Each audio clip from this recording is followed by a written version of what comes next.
Hey there, history kiddos! Today we're traveling back to a time of huge changes in America, when machines, inventions, and factories transformed the way people lived and worked. This time is called the Industrial Revolution. You're about to learn how America went from farms to factories, and from hand tools to machines. Ready for some amazing inventions? Let's go! Before we begin, don't forget to like, subscribe, and share this video so more kids can join our history adventure.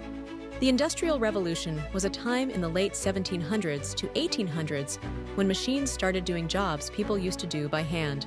The Industrial Revolution began in Britain, but by the early 1800s, America joined in, especially in the Northeast. The first big American factories were textile mills. They made cloth. Samuel Slater built the first one in 1793 in Rhode Island.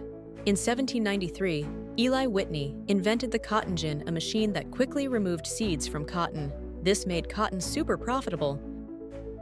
Steam engines powered trains, ships, and machines, making it easier to move goods and people across the country.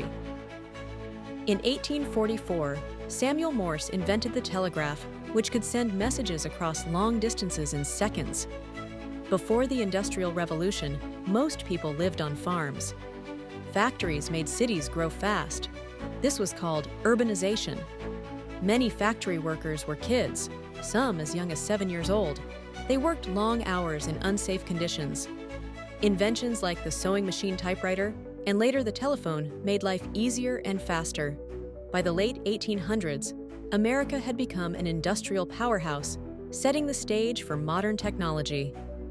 The Industrial Revolution brought big changes, some amazing, some challenging, but it shaped the world we live in today. Thanks for watching History Kiddos. Don't forget to like, subscribe, and share this video with your friends. See you soon for more exciting adventures in history.